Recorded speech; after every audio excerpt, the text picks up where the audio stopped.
Hello. Hello. A little while ago, I was chatting with Wanda and Danny at Deep South Homestead about some of the similarities and differences of homesteads across the globe. And they told me they'd been thinking about this collaboration with as many people as possible, talking about their homesteads around the world to share, well, what our homesteads are like. Yeah, and from what you've been saying so far, something with the similarities and, of course, equally importantly, something with the differences, because we're all the same, but we're all different. It's fun that way.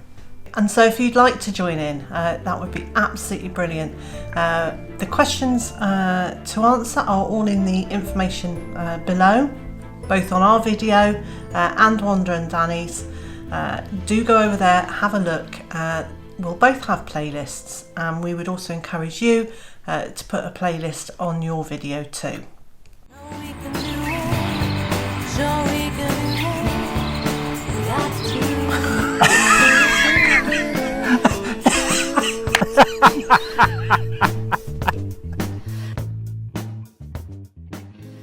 So our homestead is in the UK. We're in Wales. We're in the county of Monmouthshire. We're quite close to the coast, which means we're quite close to England, aren't we? Very close to England, yes. See the old country occasionally. And it's in a fairly rural location, although we're not isolated, because it only takes us about half an hour to get to the two nearest major cities. We're using the term homestead because that is seems to be the preferred nomenclature for this. In the UK, this is called a smallholding, and I'm sure that in other countries, I'd be interested actually to find out what the translations of the different languages end up being, as to whether it's smallholding or homestead or farmlet or something like Farmlet. that. Well, it's like a farm, only smaller. Yes. So our homestead is about 3/4, just 0.8 of an acre, isn't it, officially, including the house and buildings. And originally, our homestead would have been about a 10-acre plot, but the properties here were set up in the 1930s, and it was the council that ran them, and they were, I think, primarily designed for people who were coming back from World War One, so that soldiers kind of a way of A, having a house, and B, making a living. And they had this 10-acre field with them, so they could grow fruit or vegetables or whatever and make a living selling them. And when the council sold the properties off, they retained the fields, so they rent those out, and each of the small holdings around here has a plot of around 1/2 to 3/4 of an acre. Yep. Now this is Wales, where my dearly beloved here told me it's always wet, which it isn't actually, because we're in the southeast of Wales and it's not always wet. It's very windy, but it's not always wet. The climate here is fairly, I'd say it's fairly temperate, isn't it? It's temperate, but it's fairly typically southern British. It's, we don't have deep snow. We don't have, we've had a few heat waves recently, but generally mild. Fairly mild, isn't it? Yeah. The temperature range here, it goes down to about -6, -7. And that's degrees C, and goes up to 25, 26, maybe 30 in a hot spell. Yeah, and I think we've had a couple of days at 33 and 35, and we've all walked around going, phew, what a scorcher. But it stays, vaguely within that range. Although we do very distinctly have 4 seasons here. Yeah, often in one day. Yes, often in one day. And our last frost of the year can be expected around the 2nd or 3rd week of May, usually the 3rd week of May, and our first frosts start around the 3rd week in November. And we get 6 months frost-free and 6 months frost risk. Frost risk. If you've watched any of our previous vlogs, you'll know that we have a selection of chickens and ducks and bees and a cat and each other. That's our animal flocks. Yes. Especially each other. And there are various conversations we have about expanding our animal husbandry to include a couple of sheep and pigs at some point in the future. and turkeys. And turkeys, that's happening this year, isn't it? Yeah, so it's basically fowl, domesticated, I think is the official It's term. poultry, isn't Poultry. it? Yeah. And chicken maths says that we have 3 chickens when there's actually about 80, and 9 ducks when there's actually about 9. 9 ducks, 9. 9 ducks, 9. So we've chosen to keep, well, chickens because they're a really good starter animal for people smallholding. Particularly when you don't know what you're doing, which when we started, we didn't even know we were going to do homesteading, smallholding. We were going to live here and have a few bits and pieces, and it's sort of evolved since then. Yeah, just great. So we've got the chickens, we've got ducks because I fancied a couple of Jemima puddle ducks wandering around when we first moved here, and yeah, as Mr. J says, it's expanded. And we have the bees because, well, for a couple of reasons. One is because we like honey, but also we're quite eco-friendly actually. The bees worldwide, there are problems for bees, and we need more people to actually have beehives, even if they're not particularly keen on bees. So one of the reasons that we have chosen poultry and bees is because we're actually quite limited on space. So when we talk about possibly getting sheep or pigs, we are talking about maybe 2 sheep or 2 pigs at any one time, because we just simply don't have the space to keep them in the way that we'd want to keep them, and B, we don't have the infrastructure, so we don't have the fencing or the electric fencing and the housing and all of that. We started out here before we became a proper smallholding enterprise with this saying, I've always wanted to grow a bit more fruit and veg again, so that we can have a bit of fresh fruit and veg in the garden. And we came in with raspberries. We did a lot of raspberries. Because my mum had raspberries in her home, and when we sold that, we took the raspberry plants with us. So we started with a couple of 100 raspberry plants. And that was it, really, wasn't it? And there's some fruit, a few herbs and there's some fruit trees here already. Yeah. And that was what we had when we first started 2.5 years ago. Yeah. And gradually, it's evolved.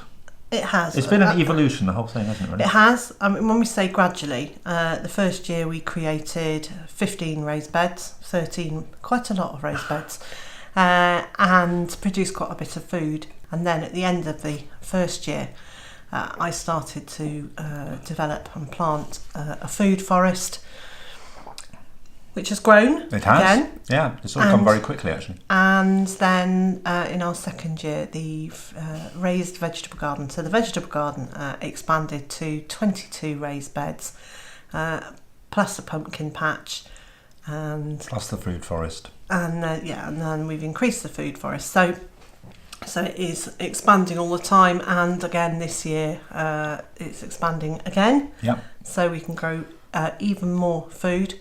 We grow a lot of brassicas, a lot of leafy vegetables, corn, pumpkins and squashes, an awful lot of beans. But we can't grow anything like melon. Cucumbers need to be grown in a greenhouse. There's an awful lot of food that we can't grow, so we can't grow anything that's Mediterranean, so no citrus fruits because it's too cold here for that. We've got a good variety of plums and damsons and apples and pears and. We've got a peach tree now. Well, though I don't know how well that will grow. We've got some boysenberry as well, haven't we? Which haven't happened yet. Yeah, and then so we've got lots of cane fruit like raspberries, blackberries, loganberries, boysenberries. And we have got we've got blueberries. We grow a lot of currants. There's an awful lot of currant bushes. And we've got blackberries, gooseberries, strawberries. So lots of soft fruit, lots of tree fruit, but nothing that is a more exotic. No exotic fruit here.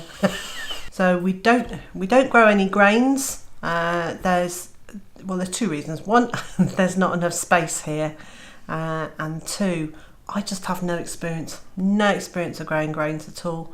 I haven't got a farming background. I gardened as a hobby, and you've You have no...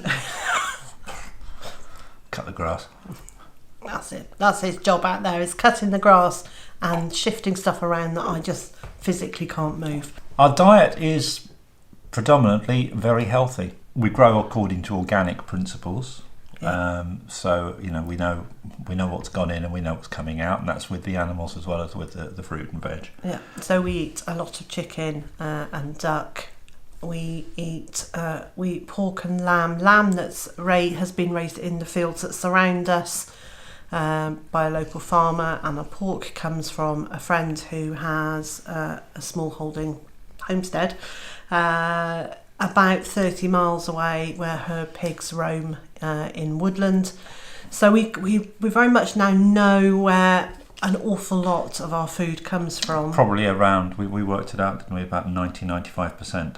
It comes from our place. Comes from our place, or from trading with local producers. So we know that mostly it's got very small food miles.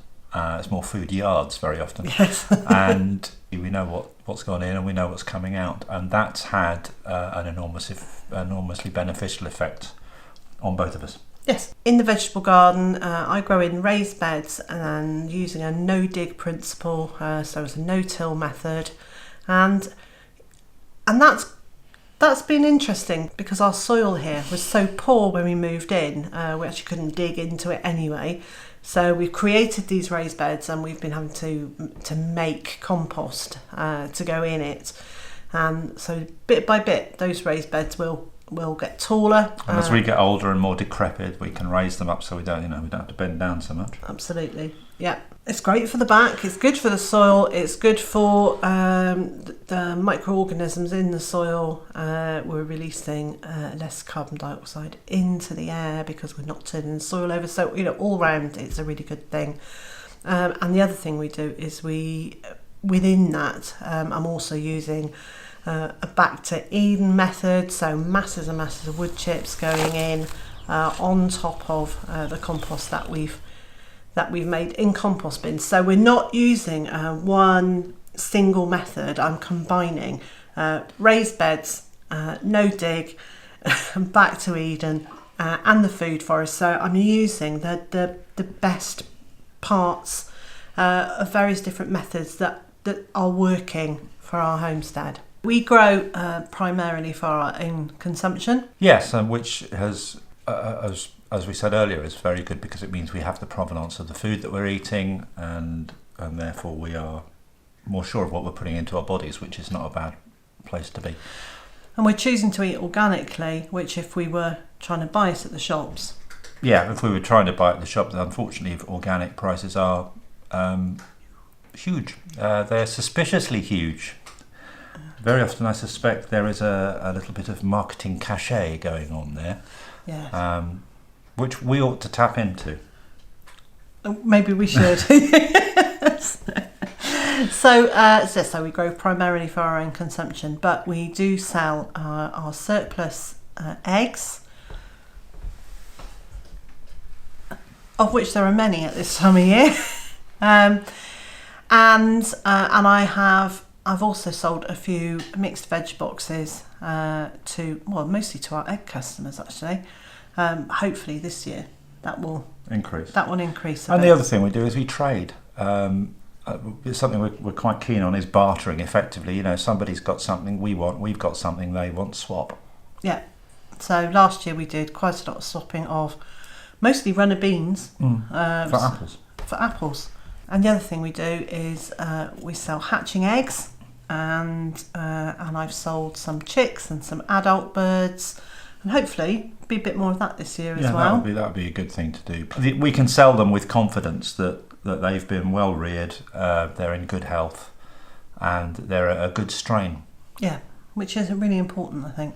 That knowing that they've been bred true to breed. Mr. J goes out to work part-time to bring an income to pay for the essentials that we can't. The things we can't grow the council tax. No, we can't. The local taxes that we have to pay, the insurance, to the other bills and things. So he works to bring that money in, because actually, I don't sell anywhere near enough from the homestead to be able to cover those costs. And the other thing I've just started doing is I've started sewing, and will be selling some of my my patchwork quilts, because I've had my first order, which is very nice. So I'll be using some of my other crafting skills to bring some money in that way. When we first moved here 2.5 years ago, Liz was not in the greatest of health, were you, my love? No. And one of the reasons we picked the place we did was space and light and peace and quiet, relatively speaking. Now, there's a fairly noisy road and there's quite a lot of wind, but it's peaceful and quiet compared to living in the middle of a town. Yes. And initially, that was it. And then gradually, Liz, being the project person that she is, started planning this huge expansion of food and so forth. And particularly when it became apparent that you weren't going to be going back to a full-time job. Yeah. You needed something to occupy your mind. Yeah. Oh, I have a full-time job now. You have a full-time job now, but on your own terms. Absolutely, and it is. And if I don't feel well enough to work on a particular day, then I don't. And I'm quite good at being sensible, taking the time, because I know then I can go back another day and do something. And I just wouldn't get that if I had to work for an employer. No, and because of the nature of Liz's health issues, there are certain foods and food types that you have to avoid, which means by and large I do as well. I actually had toast the other night for the first time in the best part of a year.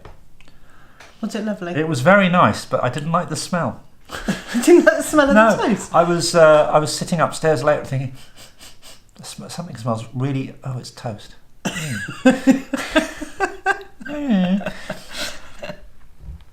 You know how ex-smokers can't stand the smell of smoke? Yeah. No, are you an ex-toaster? It's been good for you, hasn't it? Yeah. It's been good for me as well. It's a spin-off benefit, though. It wasn't the purpose of it. Well, and we both get masses of fresh air, sunshine when it's sunny. And I get masses of fresh air, whatever the weather, but being as I work as a postman part-time, doing about 45, 50 miles a week.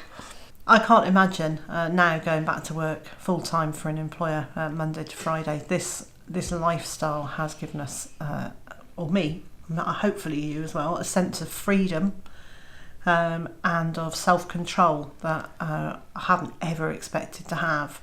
And part of that also is having so much control over the environmental impact that we're having. So we like to think we're reasonably green. Yeah, I mean, we're not knit your own yogurt type people, but we do try and look after the planet without compromising, because we compromise on certain things, but without becoming martyrs to the cause. Yeah. We live a decent life, but we have solar panels so that we produce as much electricity of our own as we can. And heat our hot water. And we process our own wastewater in a reed bed system.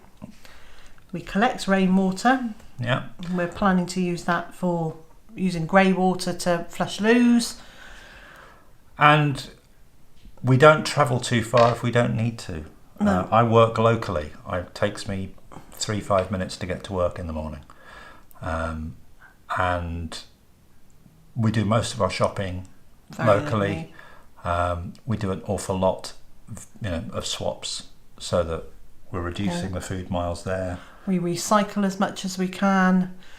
So we're quite green. We've reduced our impact, not completely by any means, but we are doing what we can, and we're doing what feels right. Yeah, and that's, to me, that's a really important bit. Yes, it is, because you can do things that because you're told to do them, but they don't feel right, so then you don't do them willingly. And I don't think you do them well then either. The thing that I like the most about homesteading is the rhythm of the day, the continuity of having to do the birds every morning and every evening. Although there's lots of days I don't want to do it today, but actually I really like that process of getting up with the sun and going to bed with the sun. Yeah, she's a nightmare in winter. Oh, yeah, I do. I kind of shut down pretty much after dusk. I'm really glad we don't live in the north of Sweden. You'd be up for 24 hours a day, 3 months of the year, and asleep for 24 hours a day, 3 months of the year.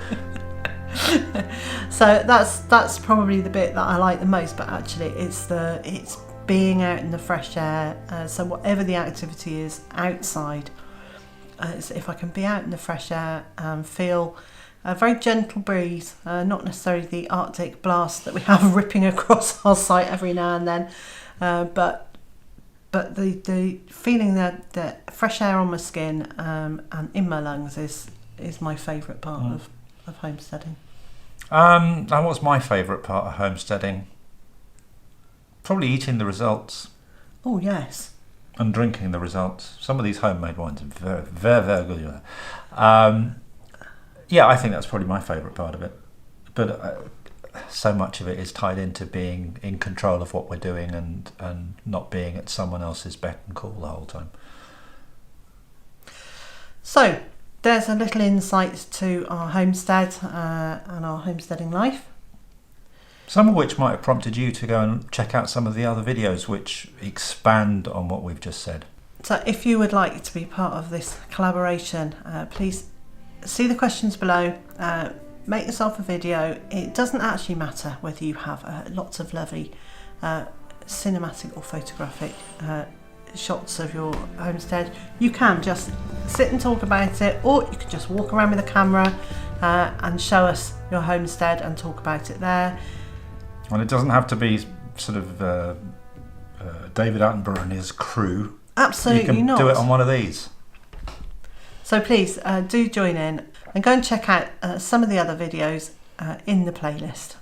If you've got any questions about joining in the collaboration, please contact either myself or Wanda over at Deep South Homestead. And we'll really look forward to seeing your video when you've made it. And so, wherever you are in the world and whatever you've got planned for today, I hope it's a good one. And I also hope you can join us again tomorrow.